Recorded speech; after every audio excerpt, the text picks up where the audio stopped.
লুকোচুরি খেলবে? লুকোচুরি তুমি লুকাও, আমি ঠিকই তোমাকে খুঁজে পাবো।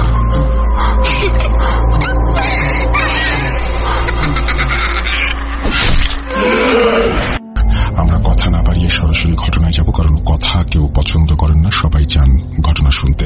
আজকের ঘটনাটি আমাদের পাঠিয়েছেন সুকান্ত মাইতি, সুতরাং বুঝতেই পারছেন আজকের ঘটনাটি আপনাদের সবার ভালো লাগবে।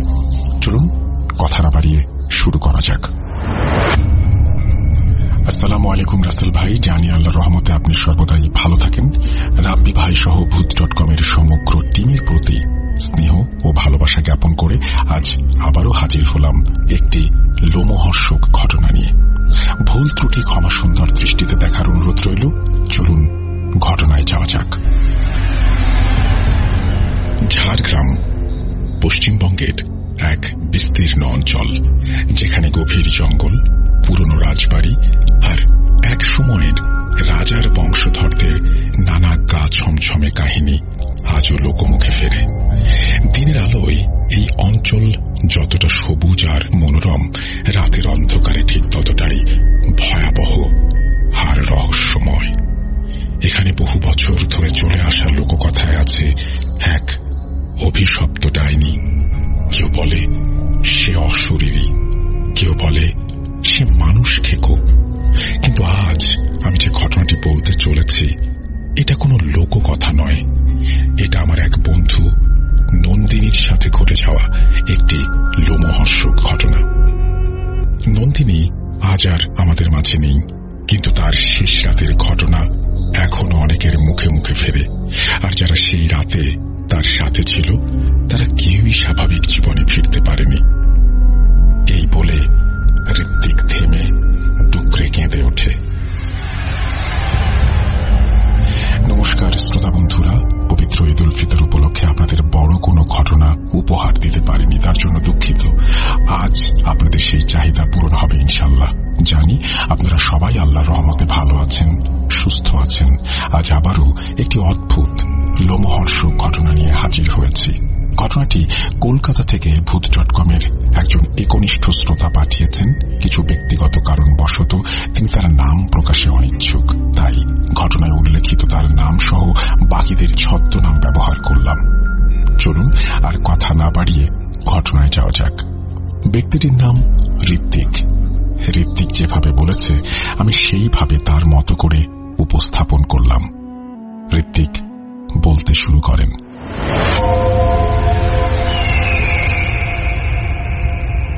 সালটার বলছি না, কারণ নির্দিষ্ট সাল বলে দিলে সেই এলাকার বহু মানুষ এমন আছে যারা বুঝতে পেরে যাবে আমি ঠিক কোন ঘটনা বলতে চাইছি, ধরে ফেলবে তারা, যা তারা কখনোই চায় না লোক সম্মুখে আসুক।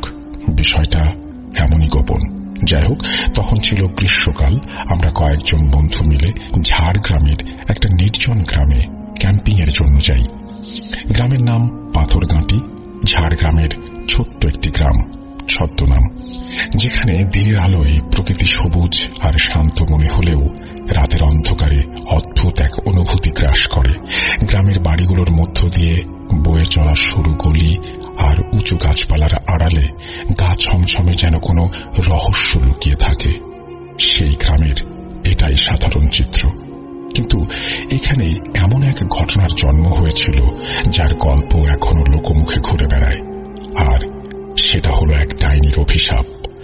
এটা এমন এক ঘটনা যা বিশ্বাস করতে কষ্ট হয়, কিন্তু যারা এর শিকার হয়েছেন তারা জানেন এটা কোনো কাল্পনিক কাহিনী নয়। জায়গাটা শহর থেকে বেশ দূরে, আর মোবাইল নেটওয়ার্কও খুব দুর্বল। আশেপাশে বড় বড় শাল আর পলাশের জঙ্গল, ভাঙা একটা মন্দির আর অদ্ভুত নিস্তব্ধতা, যেন প্রকৃতি নিজেই কিছু একটা লুকিয়ে রাখতে চায়। আমরা ছিলাম 6 জন: নন্দিনী, সায়ন, অভিষেক, অনির্বাণ, মেহুল ও আমি ঋত্বিক।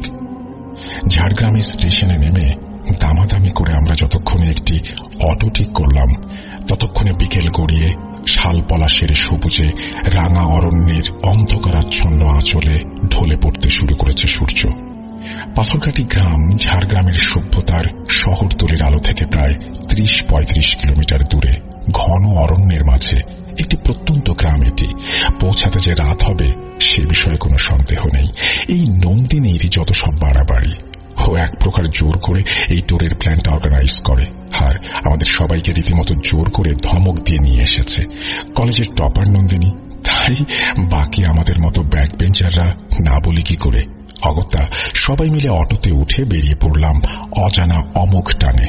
তখন কি আর জানতাম যে আমাদের ভবিতব্যে কোনো বিভৎসতা অপেক্ষা করছে এবং নন্দিনীর হঠাৎই বা ট্যুর প্ল্যান করার কারণ কি।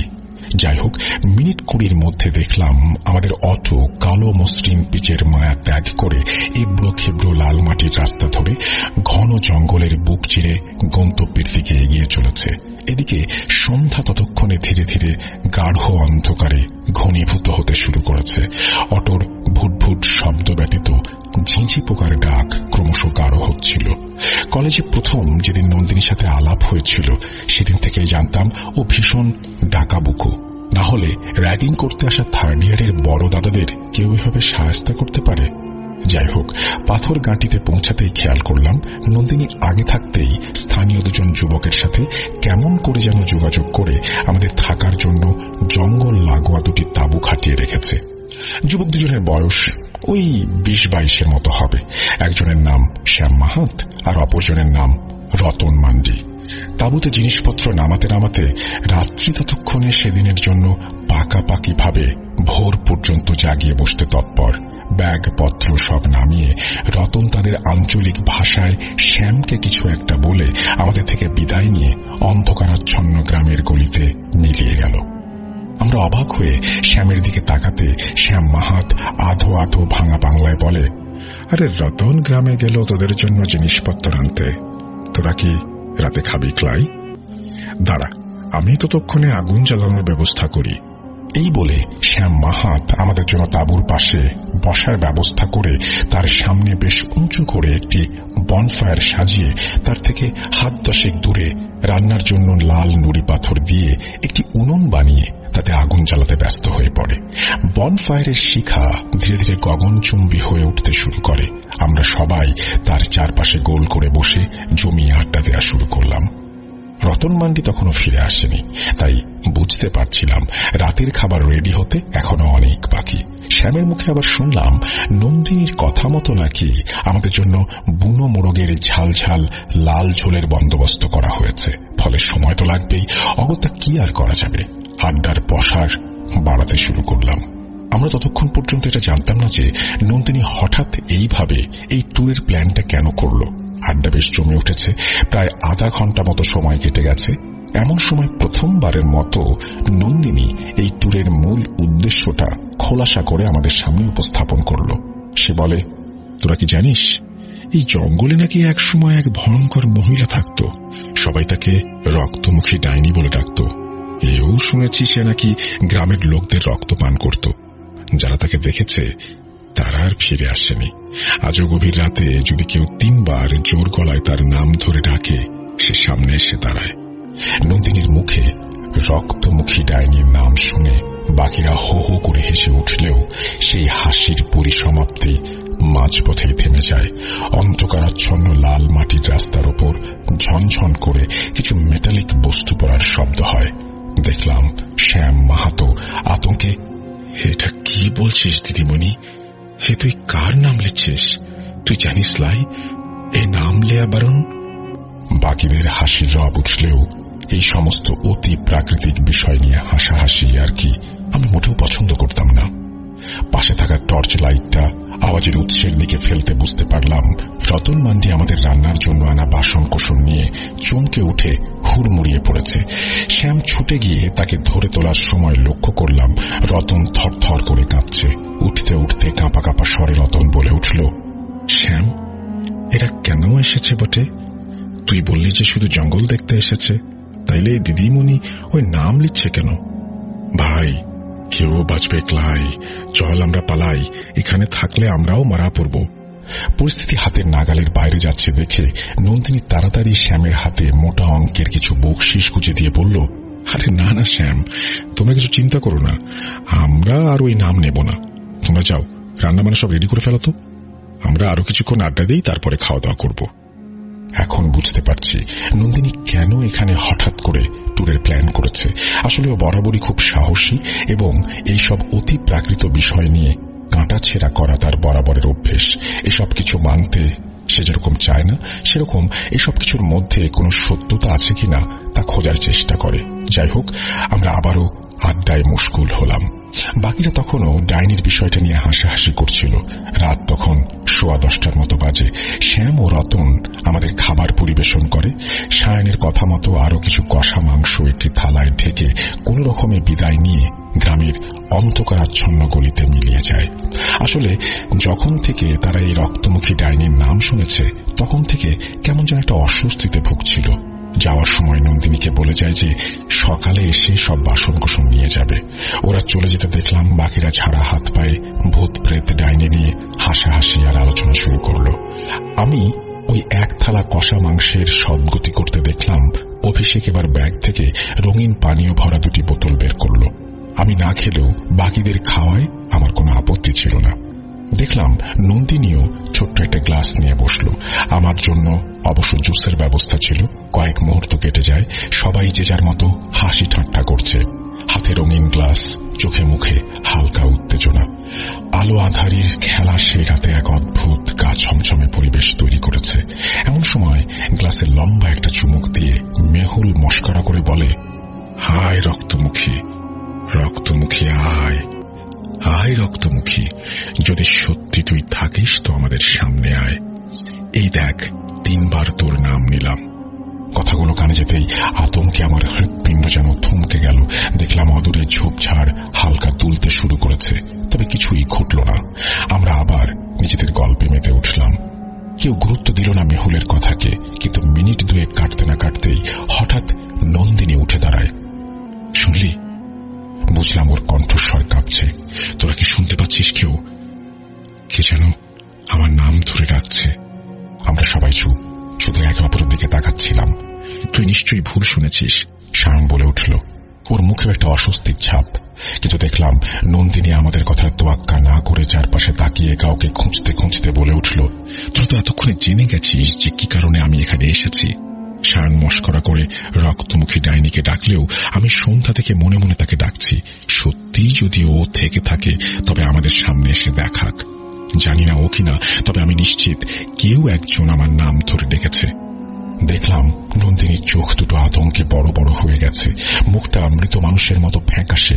ঠিক তখনই ঝোপের ভেতর থেকে একটা অদ্ভুত শব্দ ভেসে আসলো, একটা চাপা হাসির শব্দ, নারী কণ্ঠ। ঠান্ডা লোমহর্ষক এক পরিস্থিতি। হাড়ের ভেতর শীতল শিহরণ বইতে লাগলো। আমি যেন আতঙ্কে জমে গেছি, কেউ নড়তে পারছিলাম না।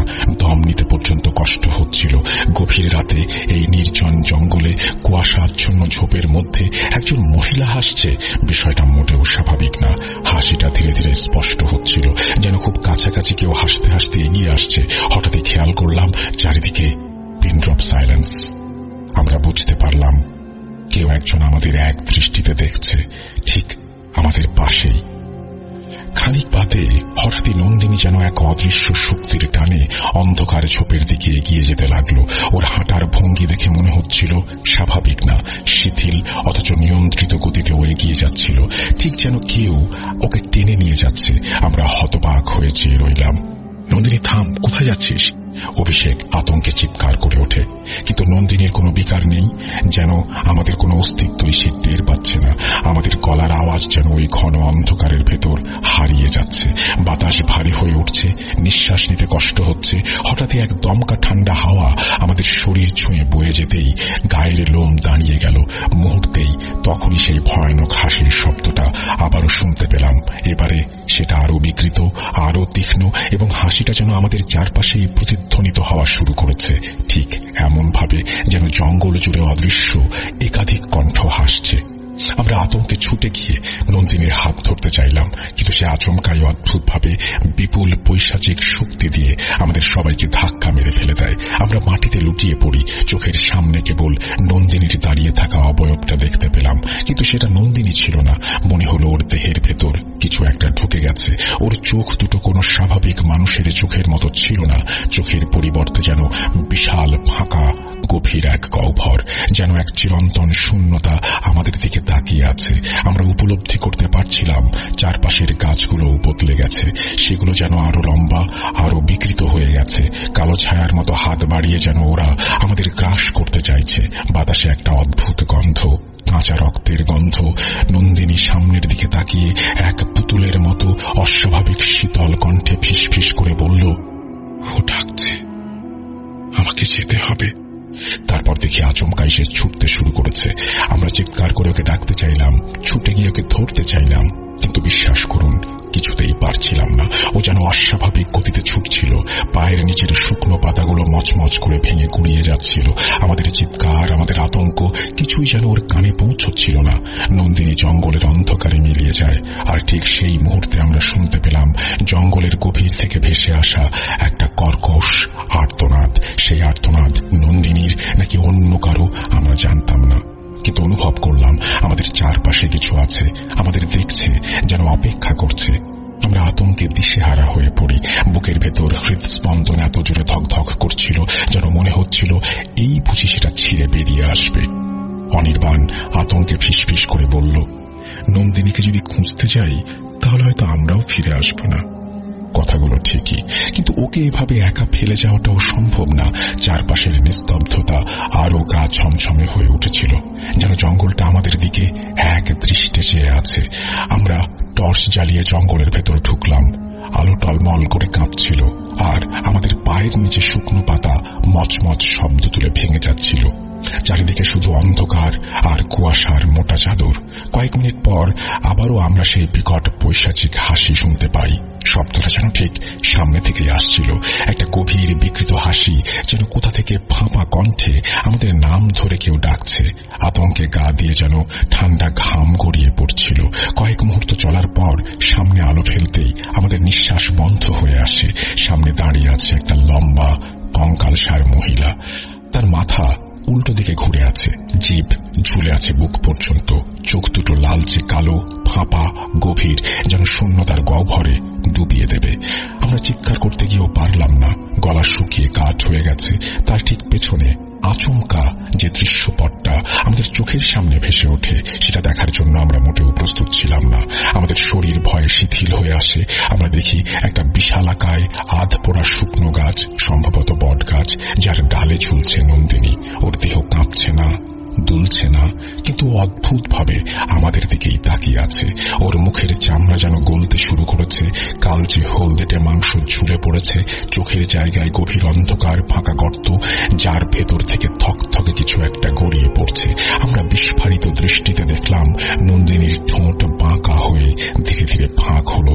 তারপর বলল, মেহুল, তুই কেন ডাকলি ওকে? এবারও তোকে নেবে, তারপর বাকিদের। আর তোরা কেউ বাঁচতে পারবি না। রক্তমুখী আমাকে নিয়েছে, এবার তোদের পালা।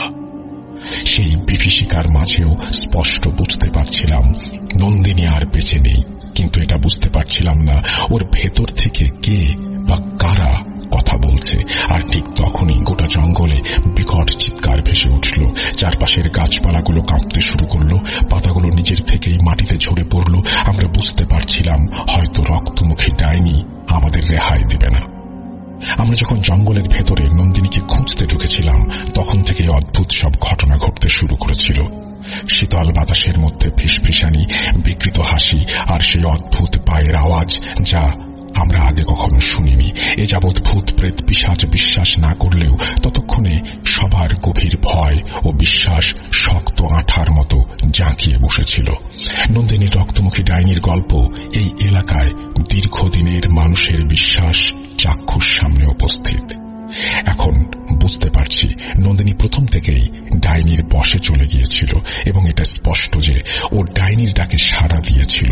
আমাদের সামনে দাঁড়িয়ে থাকা কঙ্কালসার মহিলাটা কি আদৌ সেই রক্তমুখী ডাইনি, তা দেখার বা বোঝার মতো ক্ষমতা আমাদের কারো ছিল না। নন্দিনীর কথা অনুযায়ী সন্ধ্যা থেকেই ও রক্তমুখী ডাইনিকে স্মরণ করছিল, আর মেহুল তো মজা করে ডেকেছিল। তখনই বোধহয় সেই অভিশপ্ত আত্মা নন্দিনীকে লক্ষ্যবস্তু বানিয়েছিল, ওকে ধীরে ধীরে গ্রাস করছিল, ওকে নিয়ন্ত্রণে নিয়ে তাই যখন আমরা ওকে জঙ্গলের ভেতরে অনুসরণ করছিলাম তখন সে নন্দিনীর দেহই ছিল, কিন্তু হয়তো ততক্ষণে নন্দিনীর আত্মা শরীর ছেড়ে বেরিয়ে গিয়েছিল। ওর দেহটা শুধুমাত্র একটা খোলস যা ওই ডাইনি ব্যবহার করছিল। এখন প্রশ্ন হচ্ছে, আমাদের সামনে দাঁড়িয়ে থাকায় সেই কঙ্কালসার নারীকে আসলেই রক্তমুখী ডাইনি, নাকি নন্দিনীর মধ্য দিয়ে সে আমাদের সবার জন্য একটা ফাঁদ তৈরি করছে? আমরা কি পালাতে পারবো, নাকি এই জঙ্গলের অভিশাপ আমাদের গ্রাস করবে? সেই রাতে নন্দিনীর ওরকম ভয়ঙ্কর মর্মান্তিক পরিণতি চাক্ষুষ দেখার পর আমরা কয়েক মুহূর্ত ঠায় পাথরের মতো দাঁড়িয়ে থাকি। হুঁশটা ফেরে আবারও সেই বিভৎস হাড় কাঁপানো হাসিতে আমরা প্রায় চিৎকার করে প্রাণপণ দৌড়াতে শুরু করলাম। ছুটতে ছুটতে খেয়াল করলাম পেছন থেকে অদ্ভুত রকমের সব শব্দ ভেসে আসছে। উপলব্ধি করলাম সেই কঙ্কালসার বিভৎস নারী মূর্তি পেছনে ছুটে আসছে। মনে হচ্ছিল সেই বোধহয় রক্তমুখী ডাইনি। তার ছুটে আসা যেন গর্জনের মতো কানে বিঁধছিল। পায়ের শব্দ নয়, বরং মাটিতে নখ ঘষার মতো একটা বিকট আঁচড়ের আওয়াজ। পেছনে তাকাতেই বুকের ভেতরটা জমে গেল। বিভৎস নারী মূর্তিটি মাটির উপরে নয়, যেন শূন্যে ভাসছে। তার ঝুলে থাকা চুল বাতাসে দুলছে। বিকৃত ঠোঁটের কোণে সেই ভয়ঙ্কর হাসি, চোখ দুটো আগুনের মতো জ্বলছে। আমরা দ্রুত দৌড়াচ্ছিলাম, ও যত দ্রুত দৌড়াচ্ছিলাম তত দ্রুতই এগিয়ে আসছিল। খানিকটা যাওয়ার পর আরো একটা ভয়ঙ্কর অদ্ভুত ঘটনা ঘটে যায়। অন্ধকারটা ততক্ষণে চোখে শুয়ে গেছে। আমরা হাঁ করে বিস্ফারিত চোখে দেখলাম মাটির নিচ থেকে উঠে এলো ভয়ঙ্কর শেকড় বা চুলের মতো কিছু।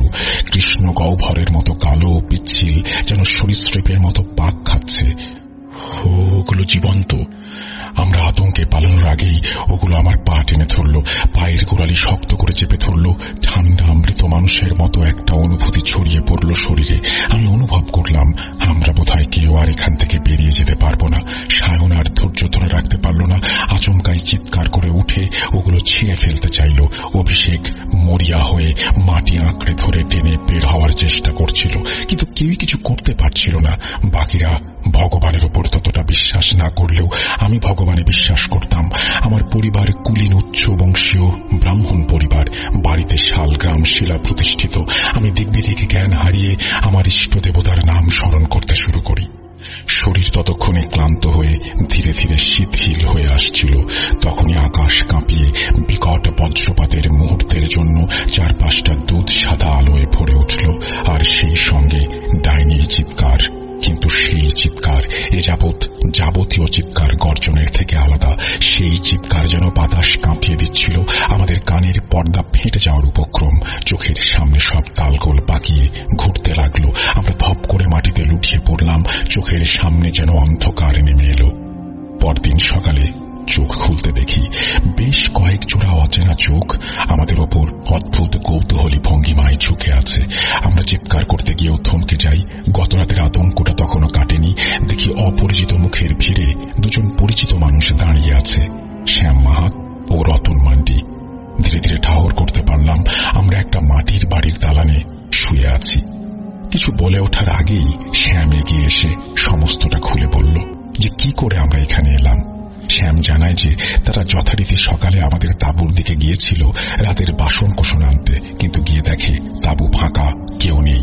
তারা অবাক হয়ে এদিক ওদিক আশেপাশে খোঁজাখুঁজি করে যখন আমাদের আর খুঁজে পায়নি তখন ভীষণ ভয়ে পড়ে যায়। খানিক বাদে লক্ষ্য করে তাঁবুর সামনে মাটিতে অগণিত পায়ের ছাপ, কিন্তু সেসব ছাপ জঙ্গলের ভেতর গেছে, ফিরে আসেনি। ভয় আর কৌতূহল তাদের মাথা তালগোল পাকিয়ে দিচ্ছিল। তারা জঙ্গলের দিকে এগিয়ে যায়, আর তখনই জঙ্গলের ভেতরে আমাদের অচেতন নিশ্চল অবস্থায় পড়ে থাকতে দেখে। আমাদের শরীর ঠান্ডা, কাপড় মাটি আর শুকনো পাতায় মাখামাখি। তারা আমাদের একে একে নাড়া দেয়, তবুও জ্ঞান ফেরে না। গ্রামের কিছু লোকজনের সাহায্য নিয়ে ধরাধরি করে আমাদের শ্যাম মাহাত তার বাড়ির দালানে নিয়ে এসে শোয়ায়। আমরা ধীরে ধীরে জ্ঞান ফিরে পেলাম, কিন্তু নন্দিনী কোথায়? আমরা উঠে চারিদিক তাকালাম, নন্দিনী কোথাও নেই। হঠাৎই গত রাতের সমস্ত ঘটনা আমাদের মনে পড়ে যায়। আমরা উদ্ভ্রান্তের মতো নন্দিনীর দেহটাকে এদিক ওদিক খুঁজতে চাইলাম, কিন্তু ওর দেহ কোথাও নেই। তবে কি গত রাতের ঘটনার স্বপ্ন? আমরা ধরফর করে উঠে উপস্থিত সবাইকে গত রাতের সমস্ত বিষয়টা খুলে বলি এবং আবারও জঙ্গলে যেতে চাই নন্দিনীকে খুঁজতে। কিন্তু দেখলাম একজন বয়স্ক বুড়ো, পরনে মলিন ধুতি হাঁটু পর্যন্ত তুলে কুঁচি দিয়ে পড়া, গায়ে তার থেকেও মলিন একটা চাদর। কোমরটা খানিকটা ধনুকের মতো বেঁকে গেছে। খুক খুক করে কাশতে কাশতে লাঠির ওপর ভর দিয়ে কয়েক পা আমাদের দিকে এগিয়ে এসে ভারী গম্ভীর কণ্ঠে আমাদের জঙ্গলে যেতে বাধা দিল। বেটারা কোথায় যেতে চাইছিস? জঙ্গলে? দিদি ভনিকে আর জঙ্গলে পাবি ক্লাই? ও তাকে গিলে খেয়েছে, ওই রক্তমুখী ডাইনি। জঙ্গলে গিয়ে কোনো লাভ নাই। আমরা কিছু বলতে যাব তার আগেই শ্যাম জানায় যে বয়স্ক দাদু শিবু মাহাত এই গ্রামের মোড়ল, আর সেই সঙ্গে একজন গুণিন। তারা সবাই বিশ্বাস করে যে নন্দিনী আর বেঁচে নেই, ডাইনি তাকে নিয়ে গেছে। তবে কি আমাদের চোখের সামনে গত রাতে যা ঘটেছে তা বাস্তব? কিন্তু এইভাবে নন্দিনীকে না খুঁজে তো আর ফিরে যাওয়া যায় না। পুলিশকে জানানো দরকার। নন্দিনী কলকাতায় পড়াশোনা করলেও তার পরিবার তাদের গ্রামের বাড়ি ঘাটালে থাকে। আমি আর দেরি না করে ফোন দিয়ে তাদের অনাকাঙ্ক্ষিত মর্মান্তিক ঘটনাটা জানাই এবং সেই সঙ্গে শ্যামের সাহায্যে ওর মোটর বাইকে করে ঝাড়গ্রামের লোকাল থানায় একটি মিসিং ডায়েরি করি। থানায় গিয়ে আমি অবাক হয়ে যাই। দেখলাম থানার ওসি পাথর গাঁটির নাম শুনে হাল ছেড়ে দিল। তার মুখেও সেই একই ডাইনির গল্প। আমি রীতিমতো অবাক হই। আইন কি এসব মানে? আমরা আজকের যুবক, আইনের দোহাই দিয়ে শেষমেশ ওসিকে রাজি করাই। তিনি থানায় একটি কনস্টেবল ও ফরেস্ট রেঞ্জের সাথে যোগাযোগ করে একটি স্টাফকে আমাদের সাথে পাঠায়। আমরা দুপুর পর্যন্ত জঙ্গলের এদিক ওদিক তন্ন তন্ন করে খুঁজি, কিন্তু নন্দিনীর দেহটা কোথাও পাওয়া যায় না।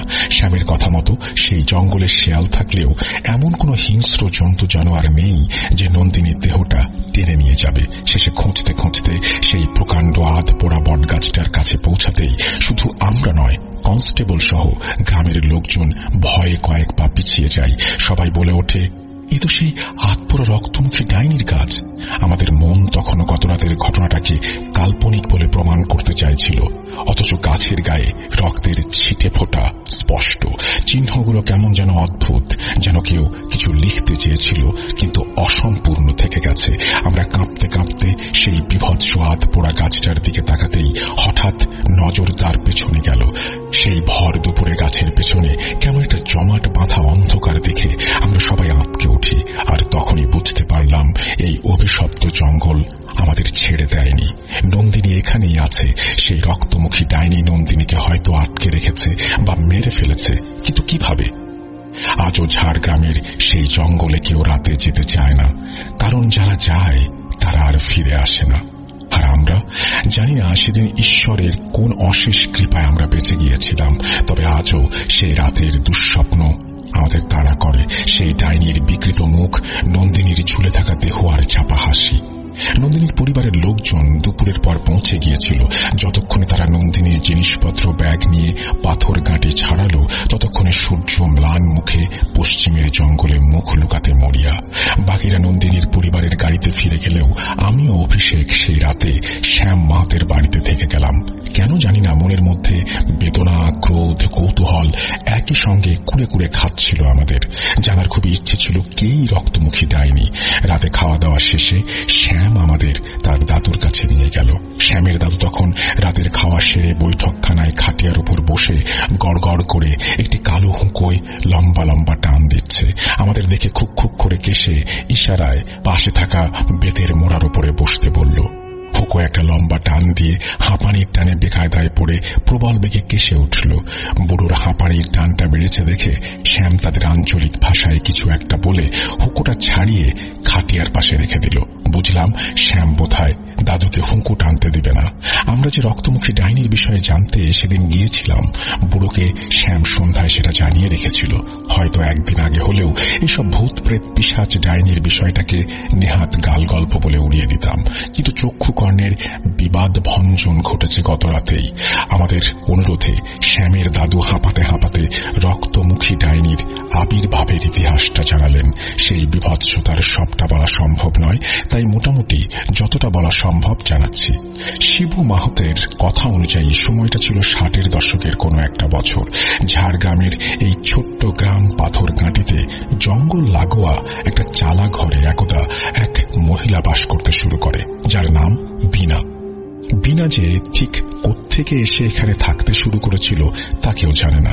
তবে তৎকালীন গ্রামের মোড়লের পৃষ্ঠপোষকতায় সে এই গ্রামে বসবাস করা শুরু করে। প্রথমে কয়েক মাস তেমন কিছু ঘটেনি, কিন্তু মাঝবয়সী অবিবাহিতা একা মহিলা উজ্জ্বল বর্ণা হলেও দেখতে শুনতে নেহাত মন্দ ছিল না। তামাটে ত্বকে রোদের ছাপ স্পষ্ট, যেন সোনালি আভা ছড়িয়ে পড়ছে। গভীর কালো চোখ যেন রাতের আকাশের ঝলসানো দুটি তারা, যেখানে লুকিয়ে আছে আদিম রহস্য। লম্বা কালো চুল ঢেউ খেলানো, যেন পাহাড়ি ঝর্ণার প্রবাহ।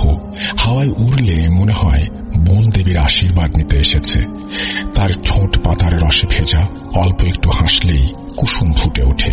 গ্রাম্য রমণীর মতোই মসৃণ গরম, শক্তপোক্ত অথচ কোমল। তার চলার ভঙ্গি সহজাত ছন্দময়। পায়ে নুপুর না পড়লেও মনে হয় মাটির সাথে মিশে কোনো এক অজানা গানের তালে নাচছে। তার গলায় ঝোলানো শঙ্খের মালা আর হাতে রঙিন কাঁচের চুড়ি, সেই আদিম রঙের ছোঁয়ায় সে যেন অপরূপা। সে যখন গভীর জঙ্গলের পথে হেঁটে যায়, তখন মনে হয় বনভূমির আত্মা তার সাথে কথা বলছে, আর তার হাসি ঝর্ণার জলের মতোই স্বচ্ছ, বুনো ও মুক্ত। ফলে গ্রামের পুরুষদের ইন্দ্রিয়ের ঘুম যে কেড়ে নিয়েছিল সে, এটাই স্বাভাবিক। এর মধ্যে আবার কিছু নিকৃষ্ট পুরুষের কুদৃষ্টি বিনাকে প্রায়শই উত্তক্ত করত। গ্রামের মহিলাদের আবার অন্য এক জ্বালা, নিজেদের স্বামীদের নিয়ন্ত্রণ করতে না পেরে বিনাকেই নানা কুকথা বলতো। এদিকে বিনার কিছু উদ্ভট ধরনের পূজা অর্চনা দেখে সবাই মনে করত সে নাকি কালো জাদুর চর্চা করে। তাই পাথর গাঁটিতে বিনার পরিচিতি ছিল একটু অদ্ভুত ধরনের। আরো কিছুদিন কাটার পর হঠাৎ গ্রামের লোকজন লক্ষ্য করল বিনার চেহারাটা ধীরে ধীরে অস্বাভাবিকভাবে বদলে যাচ্ছে। লাবণ্য রূপের পরিবর্তে চোখের নিচে কালো দাগ, মুখের ভেতর কিছু অদ্ভুত তামসিকতা, আর শরীরে এক অস্বাভাবিক অস্থিরতা। সেই সময় আবার গ্রামে এক অচেনা রোগের মড়ক লাগলো। তার জন্য একে একে গ্রামের বেশ কিছু মানুষ মারা যেতে লাগলো। এবং সবচেয়ে অবাক করার মতো বিষয়টা হলো, যারা মারা গেছে তাদের সবার শরীর অদ্ভুতভাবে ফ্যাকাশে হয়ে গিয়েছিল, ঠিক যেন রক্ত স্বল্পতায় মারা গেছে। এর ফলে গ্রামে প্রচলন ঘটল এক নতুন গুজবের।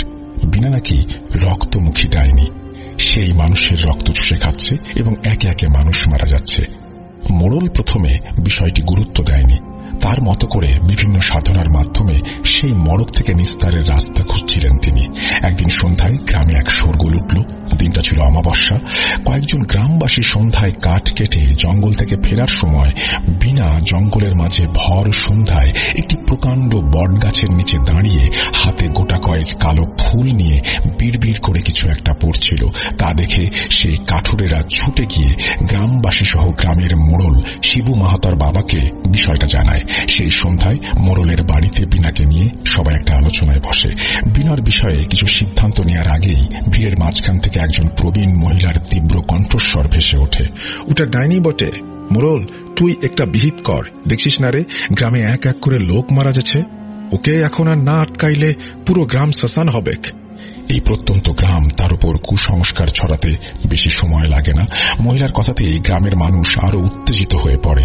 তারা অভিযোগ করতে শুরু করে যে বিনা নাকি ডাইনি, গ্রামের লোকজনদের সেই মারছে। গ্রামবাসীরা জানত না কি করে সেই ডাইনিকে থামানো যায়। তাই সমস্যা সমূলে নির্মূল করতে তারা সিদ্ধান্ত নেয় বিনাকে পুড়িয়ে মারবে। সেই সময়কার মূর্খ কুসংস্কারাচ্ছন্ন গ্রামবাসীদের সেটাই ছিল নিখুঁত বিচার। মোড়ল তা মেনে নেয়। সেই রাতে গ্রামবাসীরা তীর ধনুক, টুঙ্গি, কুঠার নিয়ে বিনার ঘর ঘেরাও করে, বিনাকে আটক করে।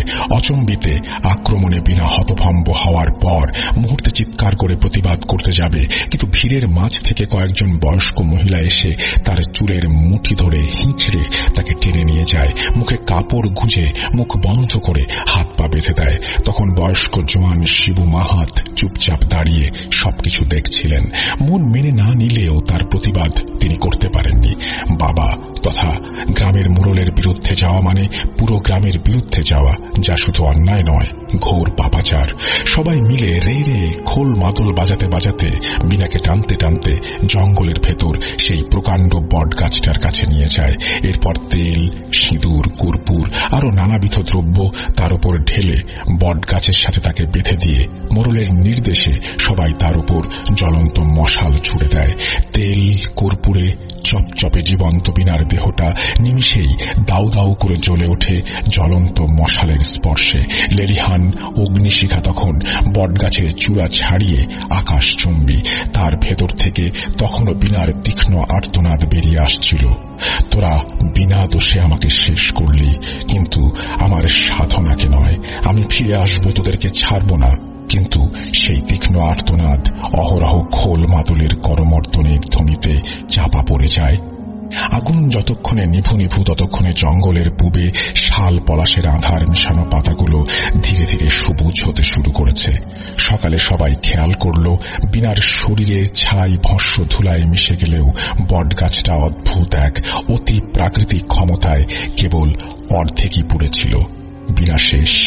বাবার কাছে গুণিন বিদ্যা রপ্ত করলেও শিবু মাহাত কখনোই বিশ্বাস করতেন না যে বিনা একজন ডাইনি। যদিও কোনো প্রমাণ ছাড়াই তাকে হত্যা করা হয়েছিল, বরং মাঝ বয়সী একা এক মহিলাকে দেখে গ্রামের অনেক নিকৃষ্ট মানুষের নজর পড়েছিল তার উপর। নিজেদের ঘৃণ্য স্বার্থ চরিতার্থ করতে না পেরে ছলে বলে কৌশলে বিনাকে তারা বলি দেয়। সেই মুহূর্তে সবাই মনে করেছিল যে তারা সবাই সঠিক কাজ করেছে, আর তারা ভেবেছিল ডাইনির মৃত্যুর পর নিশ্চয়ই গ্রামে শান্তি ফিরে আসবে। কিন্তু তারা জানত না অভিশাপের শুরু তখন থেকেই। বিনার মৃত্যুর পর পাথরগাঁটি গ্রামে অন্ধকারে এক অদ্ভুত পরিবর্তন ঘটতে শুরু করল। প্রথমে ছোটখাটো ঘটনা ঘটছিল।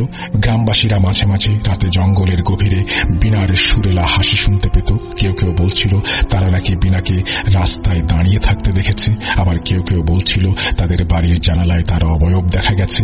তবে সবচেয়ে ভয়ানক ঘটনাটা ঘটে যখন এক রাতে গ্রামবাসীরা দেখে বিনা তার ভিটের কাছে ঘুরে বেড়াচ্ছে। শরীরে পোড়া দাগ, মুখে অদ্ভুত উজ্জ্বলতা, চোখের ভেতরে আলো ঝলমল করছে। গ্রামের এক পুরনো মহিলার মতে বিনার আত্মা নাকি অভিশাপের ফাঁদে আটকে পড়েছিল। আর আত্মা যখন জীবিত ছিল তখন সে খুব ভালো মানুষ ছিল, কিন্তু যখন তাকে অন্যায়ভাবে পুড়িয়ে মারা হয় তার আত্মা রাগে ক্ষোভে দুঃখে জ্বলতে শুরু করে। আর সেখান থেকেই অভিশাপের শুরু এই গ্রামে। একদিন গ্রামের এক কৃষক শশধর মাঠ থেকে সন্ধ্যায় ফেরার পথে আচমকাই বিভৎস রূপে বিনাকে সামনে দাঁড়িয়ে থাকতে দেখে একেবারে অচেতন হয়ে পড়ে। তার চোখের ভেতরে ছিল অসংখ্য দাগ, আর তার মুখে অদ্ভুত হাসি। কিছুদিন পর তার দেহের মধ্যে অদ্ভুতভাবে ঝলসে যাওয়ায় বিভৎস ক্ষতস্থান দেখা গেল, এবং তার ঠিক দিন কয়েক পরে অমাবস্যার রাতে শশধরের দেহ সেই আধপোড়া বটগাছে ঝুলে থাকতে দেখা যায়। গ্রামবাসীরা মনে করে শশধরের মৃত্যু বিনার অভিশাপের ফল। গ্রামবাসীরা মনে করেছিল এটাই বোধহয় শেষ, কিন্তু না। আবারও এক রাতে দেখা গেল বিনার আত্মা হাসছে। একদিন এক যুবক ঝাড়গ্রাম থেকে ফিরছিল। গ্রামের রাস্তায় নামতেই আচমকা সে দেখে তীব্র বাতাসের কুণ্ডলী তার সামনে বইছে, আর এক অদ্ভুত আলো তার সামনে উদিত হচ্ছে।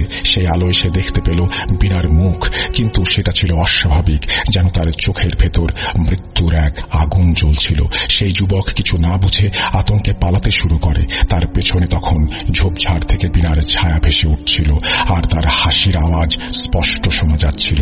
যুবকটি ছুটে গিয়ে কোন রকমে তার ঘরে ঢুকে কপাট লাগিয়ে দেয়। বাড়ির লোকজনকে সমস্ত ব্যাপারটা খুলে বলে। পরদিন সকালে গ্রামবাসীরা দেখল যুবকটির বিভৎস ঝলসানো দেহ গ্রামের চৌমাথায় একটি গাছে উল্টো করে ঝুলে আছে। তারপর থেকে বিনার আত্মা পুরোদস্তুর রূপে ফিরে আসতে শুরু করল, এবং তার ভয়ঙ্কর ক্রোধ গ্রামবাসীদের জীবন ছারখার করতে লাগলো। যারা তাকে হত্যা করেছিল তাদেরকে একে একে নিঃশেষ করতে লাগলো। আচমকাই রাতে তাদের বাড়িতে আগুন জ্বলতে শুরু করে, এবং তাদের চিৎকারে গ্রাম জুড়ে ছড়িয়ে পড়ে আতঙ্ক।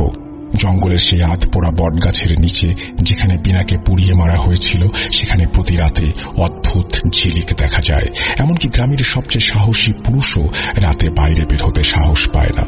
কেউ কেউ বলতো বিনার আত্মা এখন ভোগ করছে তাদের। বিনার আত্মা অবশেষে অভিশাপের রূপে ফিরে এসেছে, এবং তাকে যারা হত্যা করেছে তাদের এক একটি করে পরিবারকে সে শেষ করছে। শেষে শিবু বাবা অর্থাৎ গ্রামের মোড়ল ক্ষমা প্রার্থী হয়ে প্রায়শ্চিত্ত যজ্ঞ করে বিনার আত্মাকে সেই জঙ্গলের মাঝে বেঁধে দেয়, এবং গ্রামে প্রচলন করে দেয় কেউ যেন কোনোদিন রক্তমুখী ডাইনির নাম মুখে না নেয়। আর যদি কেউ ভুল করে 3 বার রক্তমুখী ডাইনির নাম নেয় তাহলে তার মৃত্যু অবধারিত। রক্তমুখী ডাইনির অভিশাপ তার উপরেই পড়বে। তারপর থেকে আর তেমন কোনো ঘটনা ঘটেনি। তবে যারা কাঠ মধু সংগ্রহের জন্য জঙ্গলে যেত তারা সেই আধপোড়া বটগাছটার ছায়া পর্যন্ত এড়িয়ে চলত। বিকেল গড়ানোর আগেই গ্রামে ফিরে আসত আর রাতে ঘরের বাইরে বেরোত না।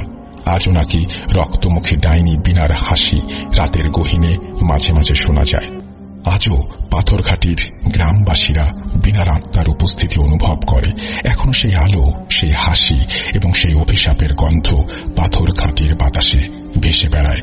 যারা সে রাতের অভিশাপ নিয়ে গ্রামে ফিরে গিয়েছিল তারা জানে ডাইনি কখনো মরে না।